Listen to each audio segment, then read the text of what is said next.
Okay naman po. Ayos. Loud and clear. Okay, so start na tayo, no? We are on the second to the last part nitong Revelation, Book of Revelation. We've given a ton of Bible talaga. If you've been watching the series or being with us, the Book of Revelation, which actually tinuturo talaga in detail sa Bible school, pero we have given this chance na mag-aral nito. So this is Revelation chapter 20. In Revelation 20, like I've said, this is quite loaded.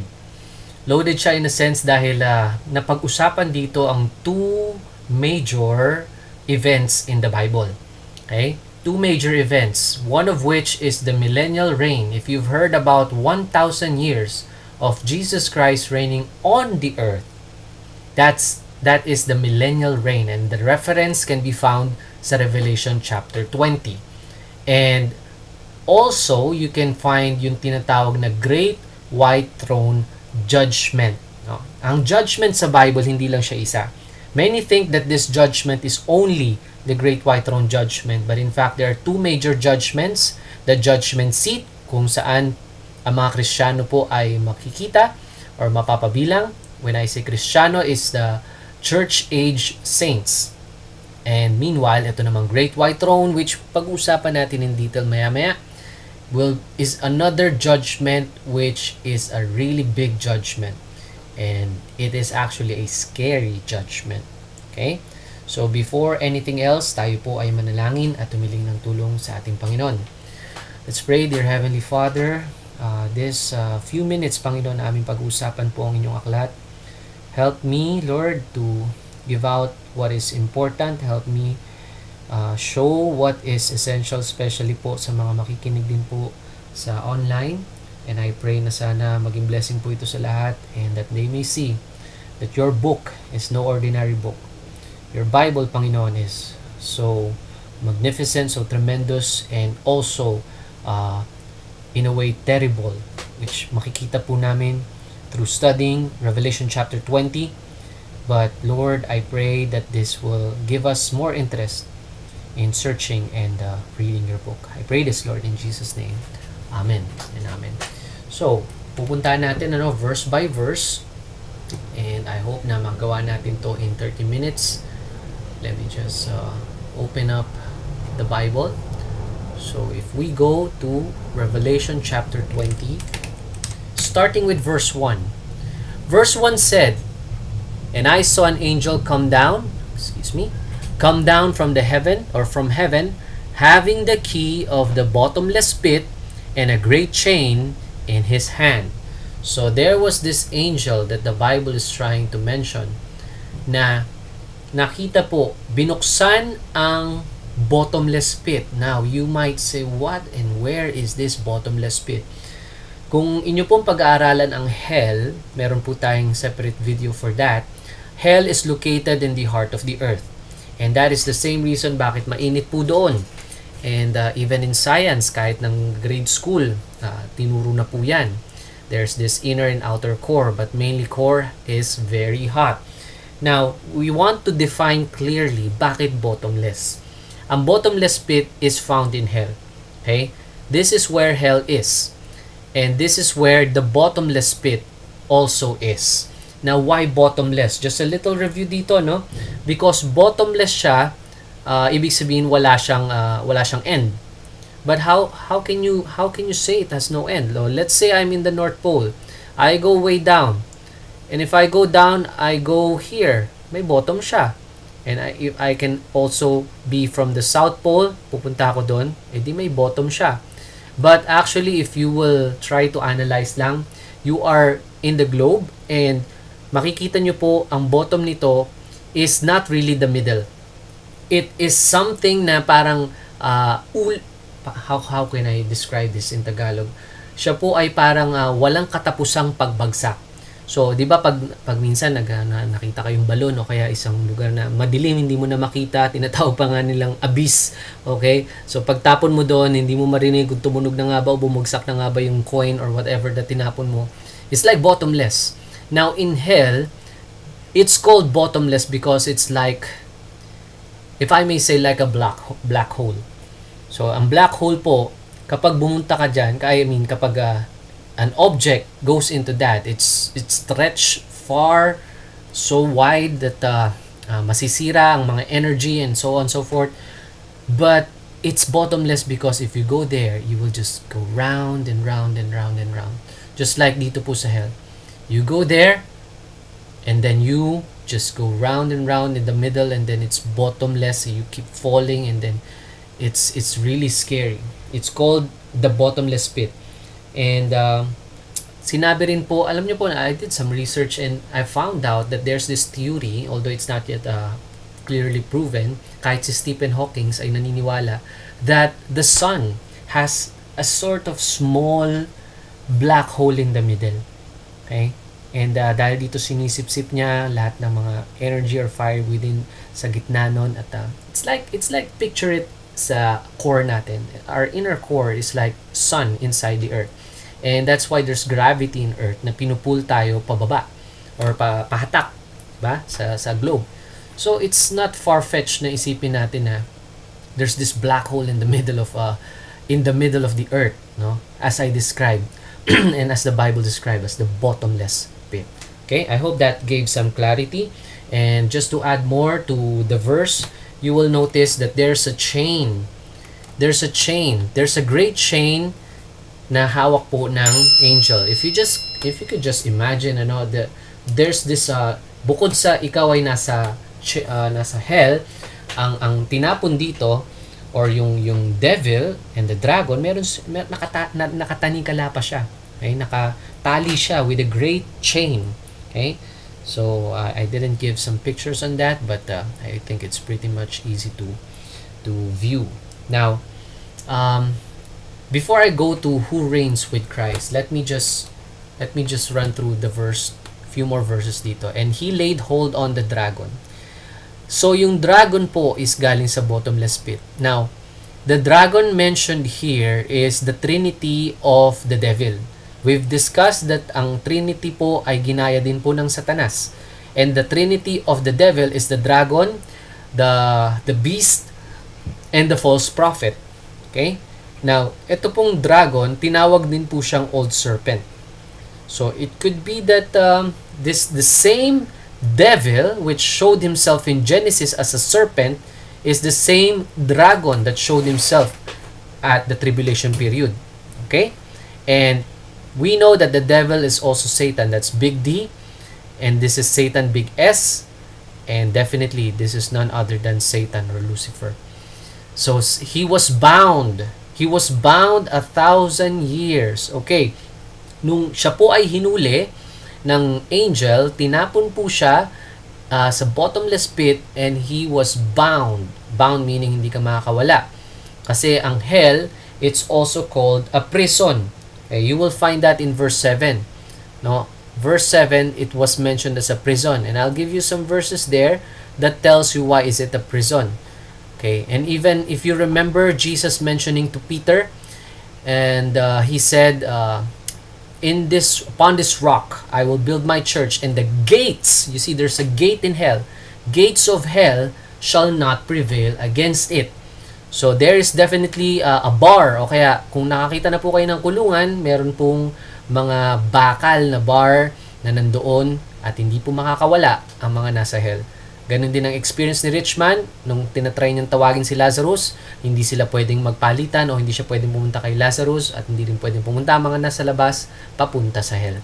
So, the dragon, the devil, Satan was bound 1,000 years. There's a specific reason why it was 1,000 years. Because during this 1,000 years, Christ will be reigning. And imagine a world 1,000 years without Satan. No one will deceive. No one will kill, destroy. Sabi po ng Bible yan, He came to kill and to destroy and to steal. No one will tempt. No one will try their best to make you sin. Although, of course, in the flesh, you can still sin because the flesh is corruptible. Okay? But the power of Satan, wala po. For 1,000 years.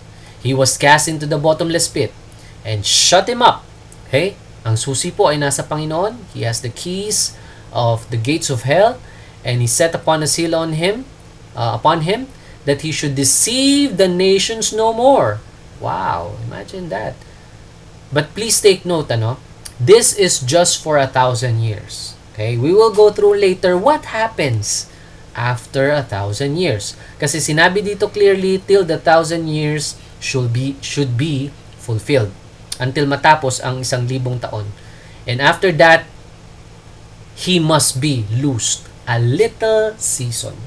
So, how many seasons do we have? Like 4 seasons, So, a little season. So, mas maliit pa sa isang season.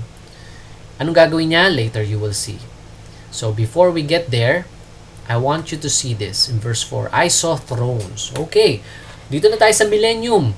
So, there is a time where Christ will reign on earth. Siya po yung mamumuno, siya po yung magiging prime minister, president, and the system will not be democratic. It won't be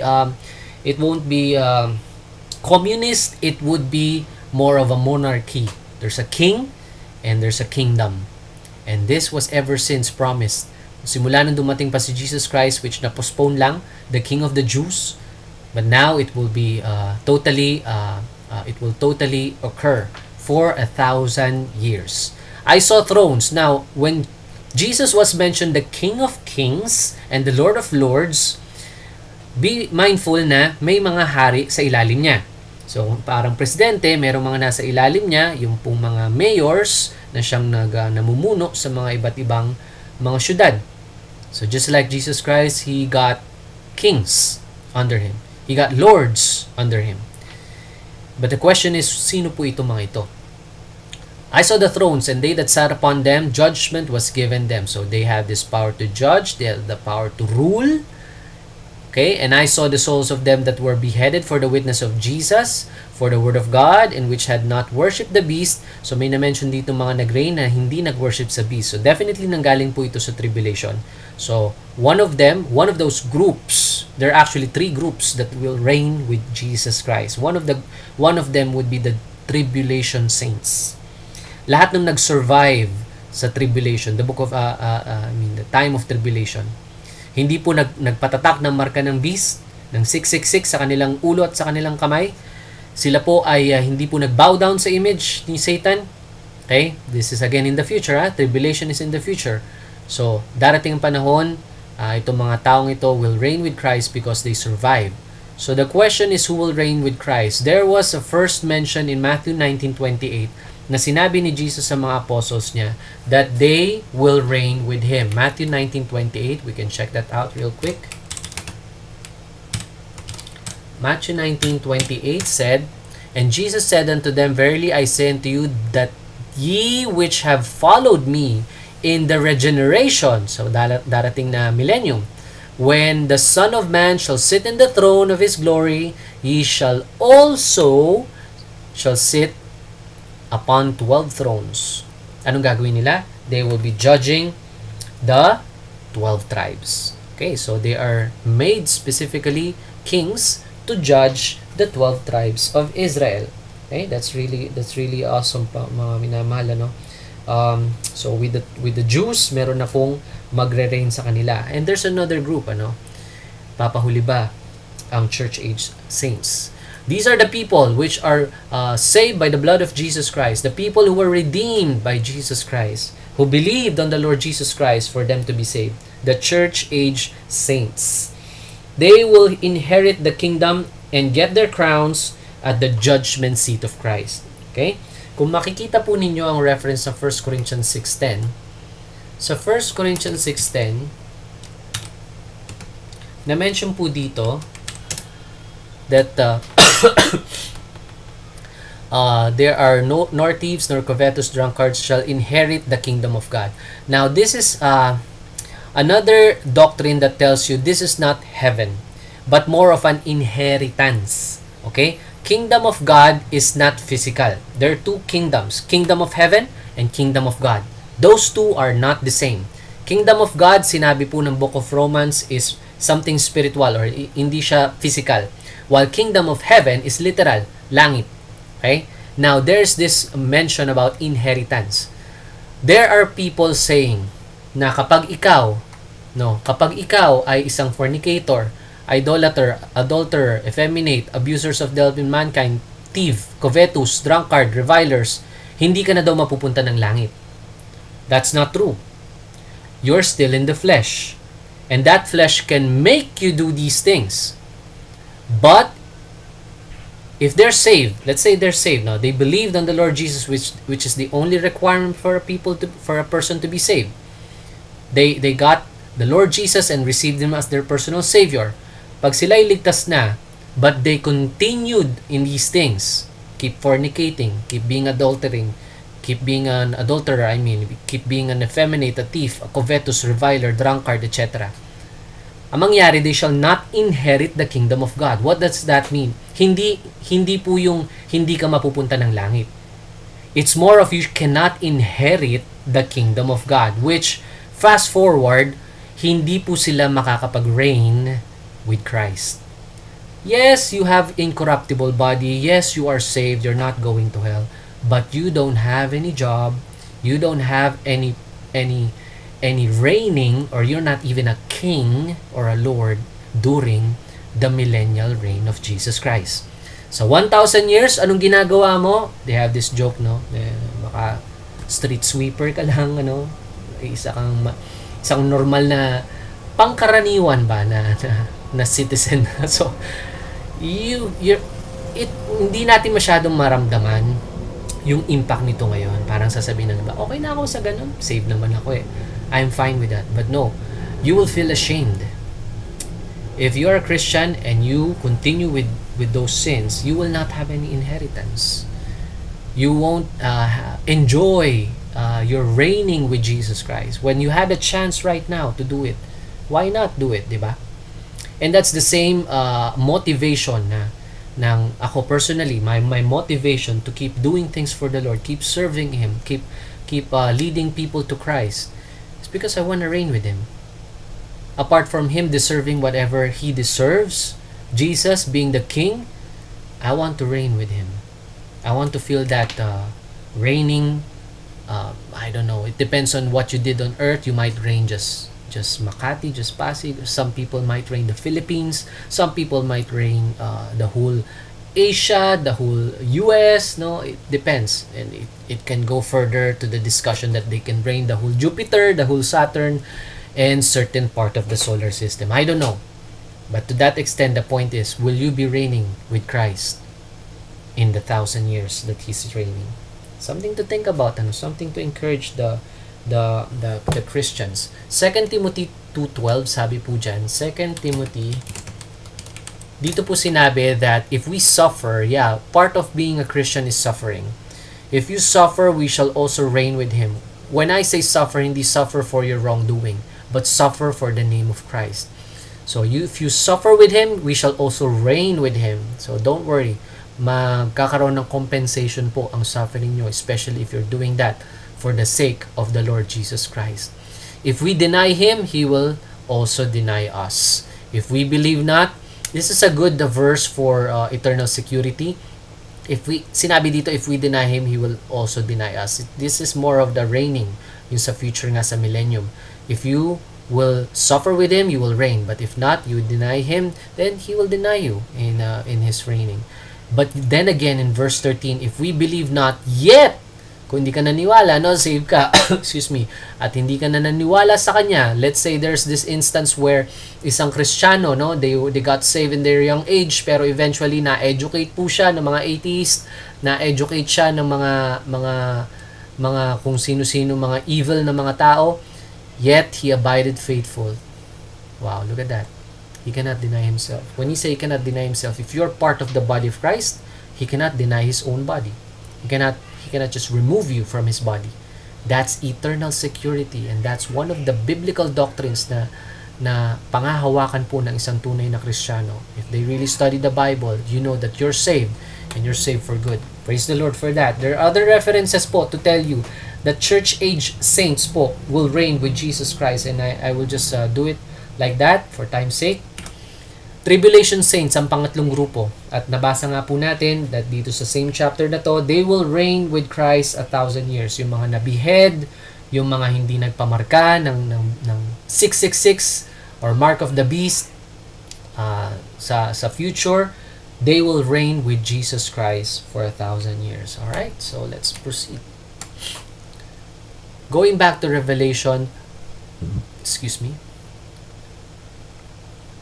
But the rest of the dead, okay, the rest of the dead live not again until the 1,000 years were finished. This is the first resurrection. Now, meron pong nabanggit ditong first resurrection. Now, we're gonna talk about this one. The rest of the dead live not again until the 1,000 years ay nag-expire. Now, what about this first resurrection? You might say, oh, di ba ito yung nag-resurrect si Jesus Christ? Pinag-usapan din natin yung may mga nag-resurrect din naman na bodies during the book of Matthew. And hindi ba ito yung rapture na pinag-usapan natin? Actually, lahat po yun ay tama. And just a little review, no? Ang first fruits na pinag-uusapan po is the first resurrection.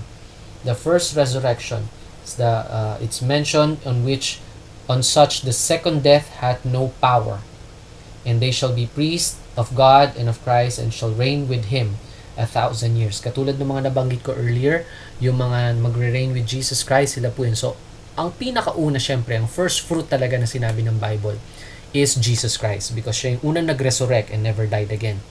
Sinabi ng Bible is first fruits. If you recall ang ating studies sa Revelation, I think Revelation chapter 14, with S siya. First fruits, not first fruit. So never mistake first fruit as pera, no? Which ginagawa ng mga ibang churches para, just to get money from people. But first fruit is actually the Lord Jesus Christ. But it mentioned about with an S. Sino yung mga sumunod dito? Nung nag-resurrect si Jesus Christ sa book of Matthew, you will see there, hindi na natin buklatin to, no? Just a review to. Ang Old Testament saints ay kasabay niya, which is nandoon sa Abraham's bosom.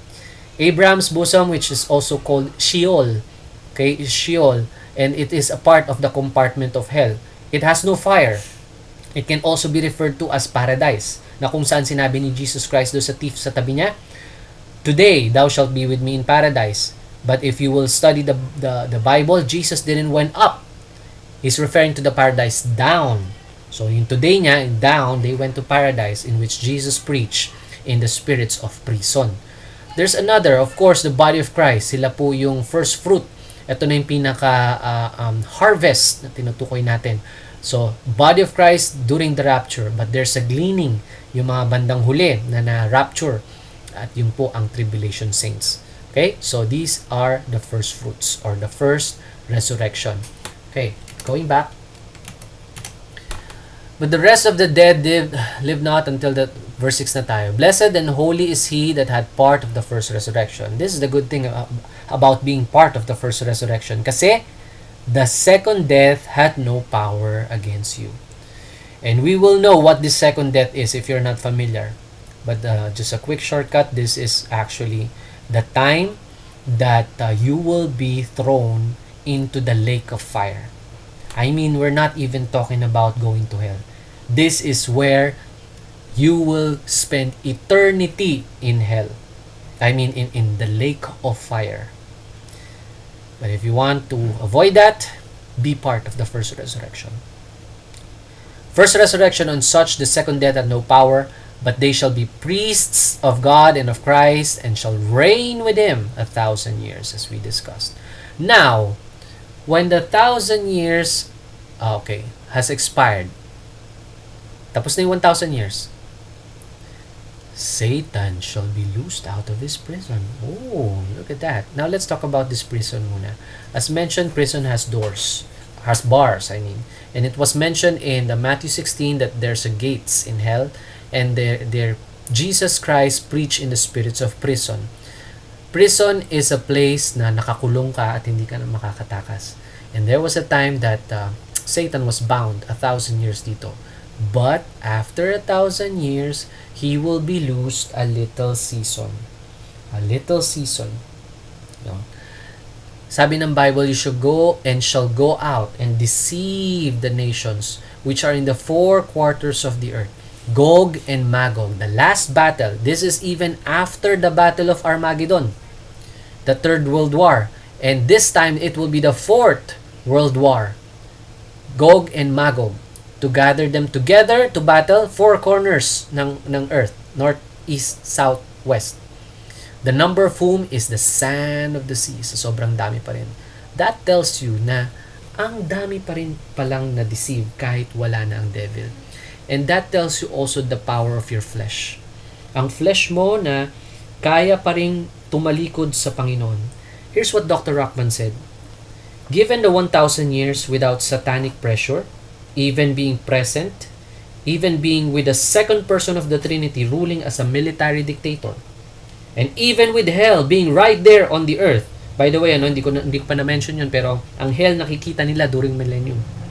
Okay? At yung mga tao na nagkakasala on the spot on 1,000 years at nakita ng Panginoong Hesus, they will be thrown to the hell. So even though nakikita nila ang hell right there on earth, that's mentioned in Isaiah 34 at saka 66. Humanity still rebels against its creator. That's in verse 9. And they went up to the breadth of the earth and compassed the camp of the saints about in the beloved city, Jerusalem. And fire came down from God out of heaven. They rebelled. They fought against Christ pa rin.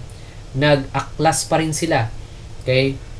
And even though, sabi nga, wala si Satan, nagro-rule ng kamay na bakal si Jesus Christ, at ang hell ay kitang-kita, yet humanity still rebelled. Because some people are still in their flesh during that 1,000 years.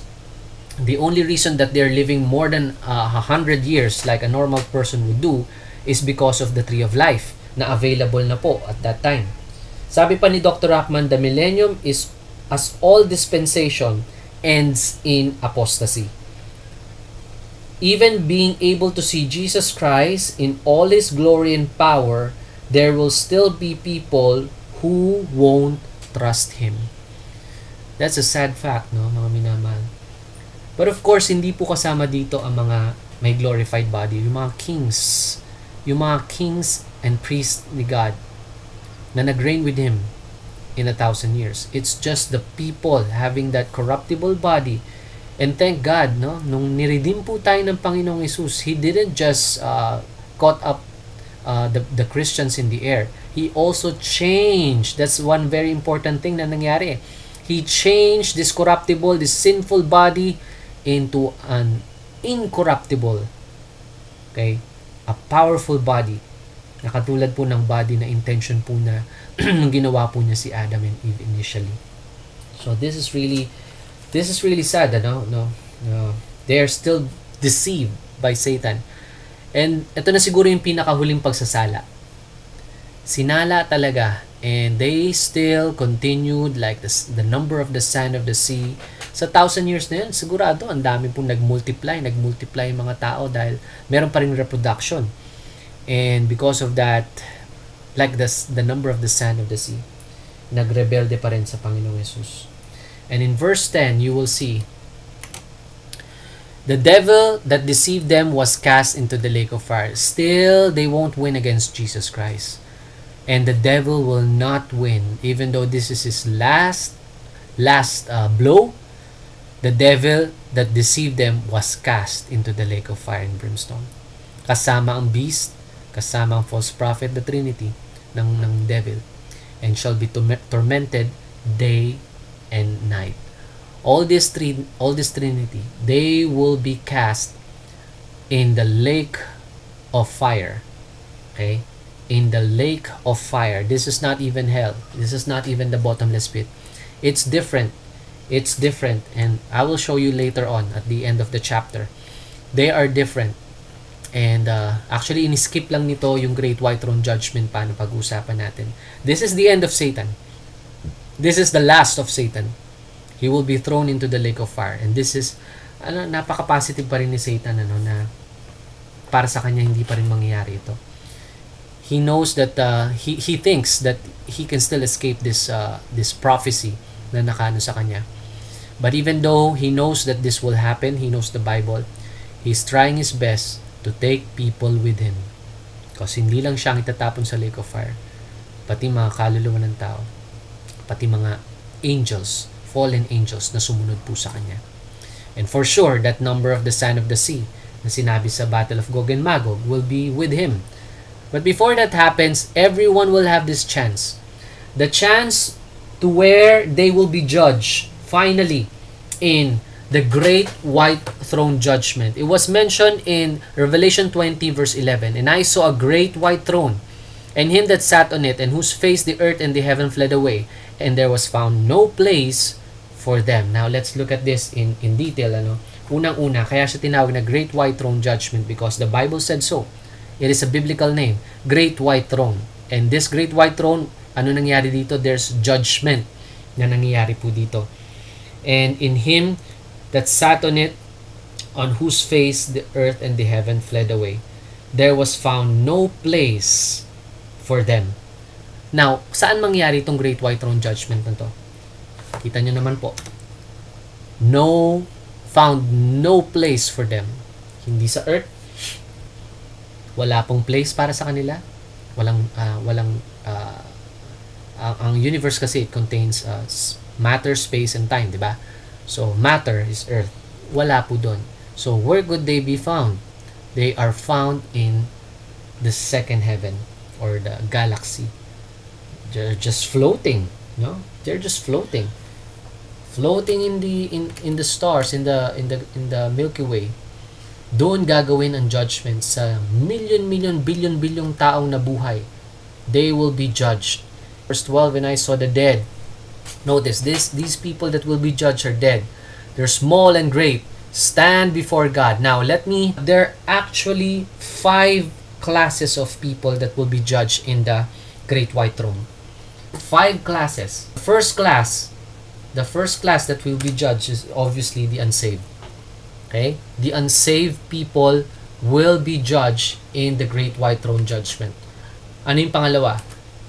Okay. Unsaved, you will be here in the Great White Throne Judgment. Now, the second group is actually the tribulation saints.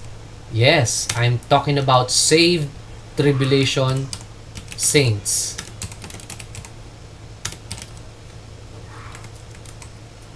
Alright, let me change this one. Okay. First the unsaved, and then the tribulation saints. Who else? The millennials. The fourth group is the Old Testament saints. And there's another group actually. Pero before I go there, you'll notice, ang akala ng iba, ang Great White Throne Judgment is para lang sa mga unsaved. Lahat daw ng unsaved, yun lang ay judge them. But no, if you follow dispensations, you will notice that all through the ages, there has to be a judgment for that.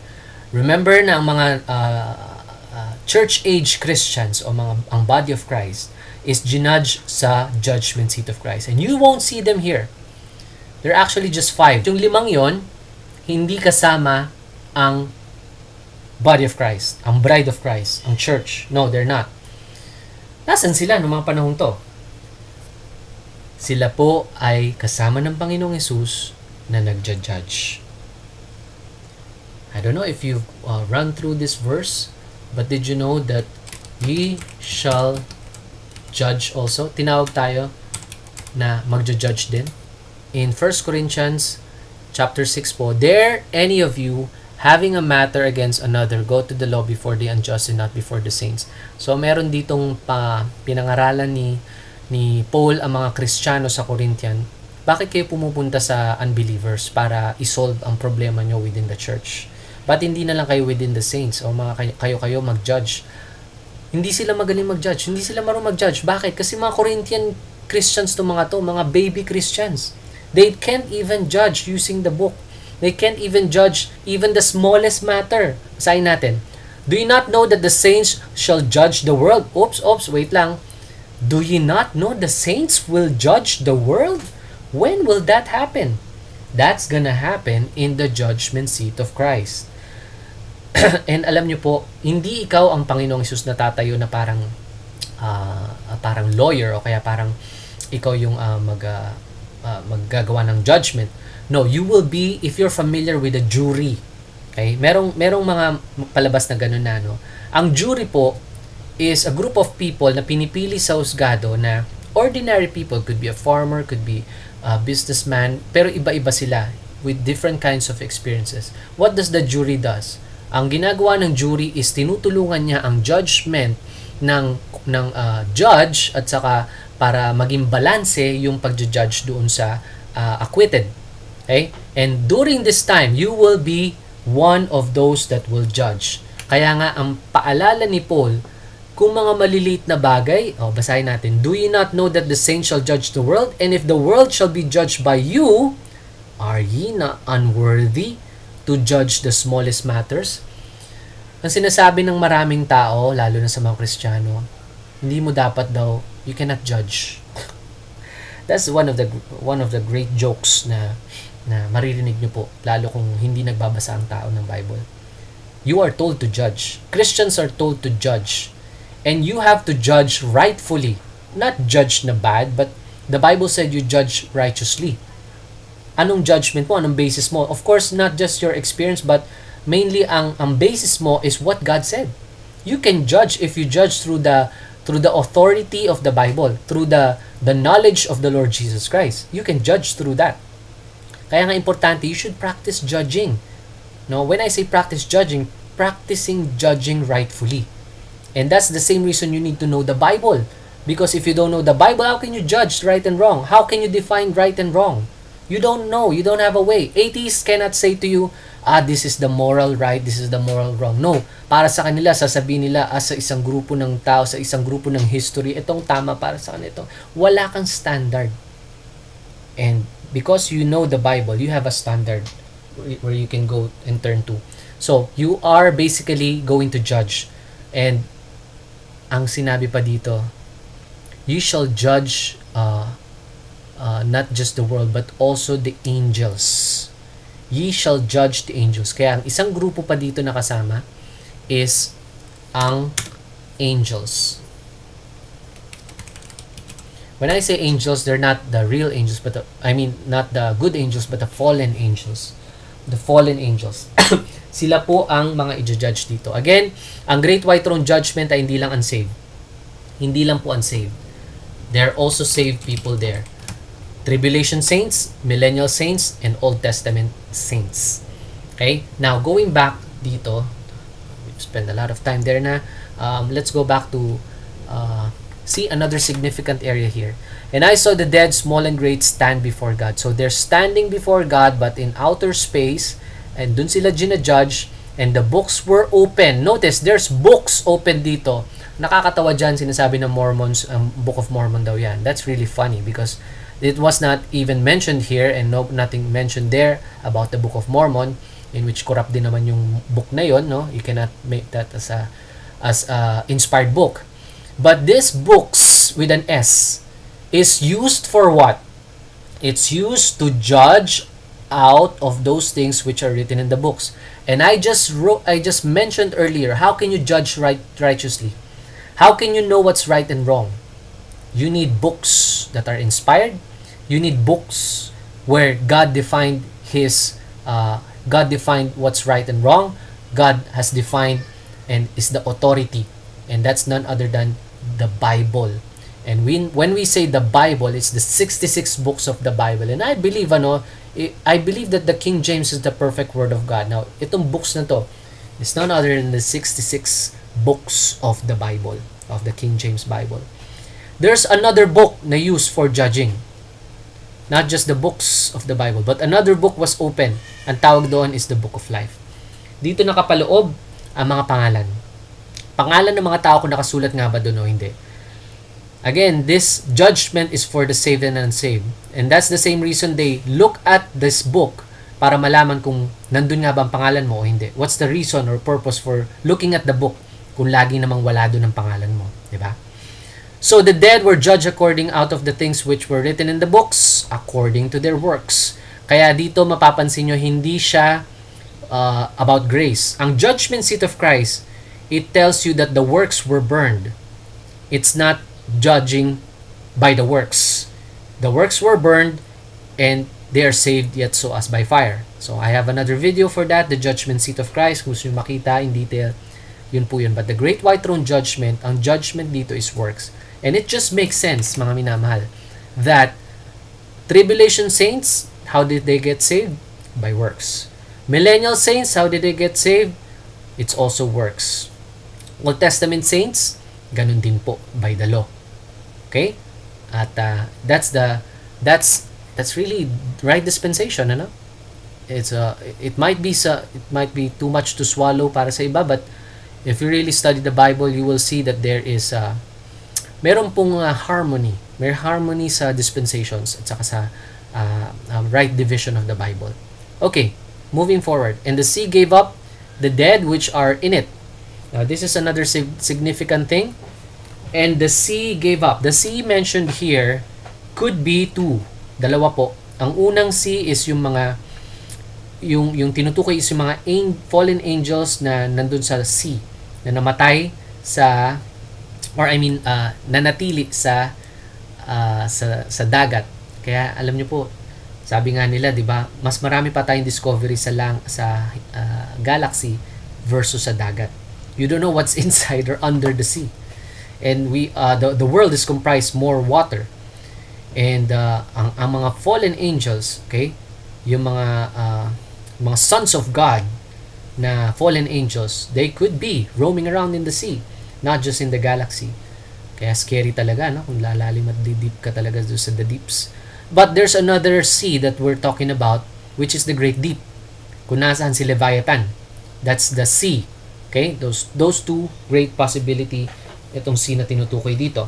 Now, the sea gave up the dead which were in it, and the death and hell were delivered them up. So, ano nangyari dito sa death and hell delivered up the dead which were in them? After the rapture, ang mga tribulation and millennial saints will go to Abraham's bosom. Here's another significant thing, ano? Ang Abraham's bosom is supposed to be empty. Okay? Empty right now because sinundo ni Jesus Christ ang mga Old Testament saints nandun. However, pagdating po ng tribulation at millennium, malalamnan po uli yun. Bakit? Kasi nga naman, ang mga nasave ng tribulation at saka millennium, hindi naman by grace through faith or by the blood of Jesus Christ, kaya pwede silang dumiretso ng langit. Ibig sabihin, ang mga masisave lamang po doon, I mean, ang mga nandoon sa Abraham's bosom ay yung mga katulad nung pagkaligtas ng Old Testament saint, which is what? By works. By the law. And therefore, ang tribulation saints, ang millennial saints is mapupunta po sa Abraham's bosom. Okay? And doon kukunin, sabi, the death and hell were delivered up. Dadalhin po at ipepresent sa Great White Throne Judgment yung laman po nung nandoon sa, by the way, ang hell kasi, no, ang hell is two compartments. Napag-usapan natin to dati. It has a compartment with fire and it has a compartment that it doesn't have any fire pero comfort. You will see the detailed account doon sa story ng rich man and Lazarus. Si rich man, nakita niya si Lazarus and si Abraham afar off. And those are both under the earth. Okay? Nakita niya afar off kasi nga ang hell is a compartment with fire and with comfort or with tinawag din ng Bible na paradise. Okay? Too much detail mga minamahal, no? I can't go through that too much, pero if you're following and if you want to check what hell is, there's another video for that. So, deliver them up the dead which are in them, and were judged every man according to their works. Again, it was mentioned about works. And that is why, to your surprise, probably ngayon mo lang narinig na ang Abraham's bosom ay nalamnan uli. And that just makes sense kasi nga it's works-based. It's not by the blood of Jesus Christ. That's why the tribulation millennial saints were saved. So, nandun sila at kukunin uli sila ipepresent sa Great White Throne Judgment. And here's another thing that I've discovered. Alam niyo mga minamahal, walang account pala sa Bible na sinabi na ang tribulation saints na na-rapture, ang millennial saints na namatay, is may glorified body. Okay, I'll just leave it like that for now, pero that's another great discussion. Wala po silang glorified body like the church age saints. Kaya napaka-bless po ninyo mga minamahal. If you get saved today in this age, napakasarap. You will be saved and changed your vile body into an incorruptible body. Just imagine that. Alright, go through the next verse. Oops. So, ito na. Yung last two verses na sinabi po dito. And death and hell were cast into the lake of fire. This is the reason I'm saying na magkaibang hell at lake of fire. Bakit? Kasi ang hell, itatapon pa sa lake of fire. Ang lake of fire ay mas malaki. Definitely way, way bigger than hell. And where is it located? It's located under the universe. It's under the universe.